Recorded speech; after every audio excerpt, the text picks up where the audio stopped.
வணக்கம். இந்த வீடியோவில் 65 வயதிற்கு மேல் பென்ஷன் வாங்குவோருக்கு பென்ஷனர்களுக்கு 20% ஓய்வூதியம் உயர்வு சார்ந்து சூப்பர் அப்டேட் குறித்து விவரங்களை பார்க்கலாம். இந்த வீடியோவை தொடர்ந்து பார்க்குறதுக்கு முன்னாடி நம்ம சேனலை இதுவரைக்கும் சப்ஸ்கிரைப் பண்ணாதவங்க இந்த வீடியோக்கு கீழே இருக்க ரெட் கலர் சப்ஸ்கிரைப் பட்டன் அழுத்தி சப்ஸ்கிரைப் பண்ணிக்கங்க.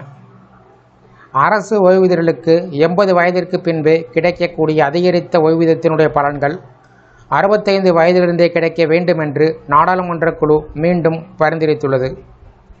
இந்த திட்டம் ஏற்றுக்கொள்ளப்பட்டால் லட்சக்கணக்கான ஓய்வூதியர்களுக்கு பெரிய அளவில் நிதி நிவாரணம் கிடைக்கும். 65 வயதிற்கு பின்பு கூடுதல் ஓய்வூதியம் கிடைத்தால் என்னென்ன நன்மைகள் கிடைக்கும், வயது அடிப்படையில் ஓய்வூதிய உயர்வு எவ்வாறு செயல்படுத்தப்படும், ஓய்வூதியர்கள் அதனுடைய நேரடி பலன்களை எவ்வாறு பெறுவார்கள் என்பது குறித்த அனைத்து விவரங்களையும் பார்க்கலாம். ஓய்வூதியர்களுடைய வயதிற்கு ஏற்ப கூடுதல் ஓய்வூதிய உயர்வை அமல்படுத்துமாறு நாடாளுமன்ற குழு மத்திய அரசை வலியுறுத்தியுள்ளது. தற்போது 80 வயதிற்கு பின்பு 20% கூடுதல் ஓய்வூதியம் கிடைக்கிறது. இது வயதிற்கு ஏற்றவாறு அதிகரிப்பு செய்யப்பட்டு வருகிறது. புதிய திட்டத்தின்படி இந்த கூடுதல் ஓய்வூதிய பலன்கள் 65 வயதிலிருந்து தொடங்கக்கூடும்.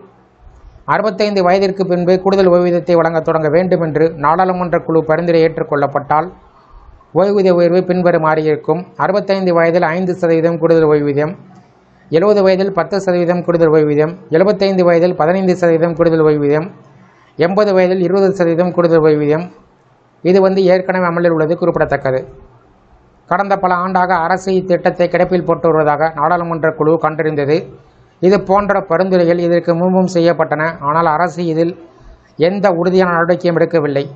ஓய்வூதியம் பெறக்கூடியவர்கள் வயதாகும் போது சரியான வயதில் நிதியுதவியை பெறக்கூடிய வகையில் இந்த திட்டத்தை மறுபரிசீலனை செய்யுமாறு குழு அரசிடம் கேட்டுக்கொண்டுள்ளது. இந்த விதியை பொறுத்தளவில் இமாச்சல பிரதேசம் மற்றும் ராஜஸ்தானில் அமல்படுத்தப்பட்டிருக்கிறது.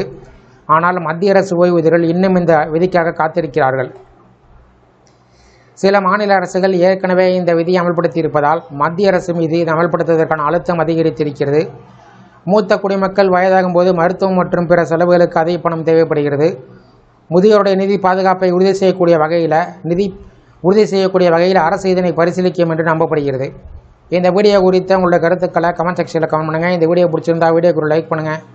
இந்த வீடியோவை அனைவருக்கும் ஷேர் பண்ணுங்கள். நன்றி.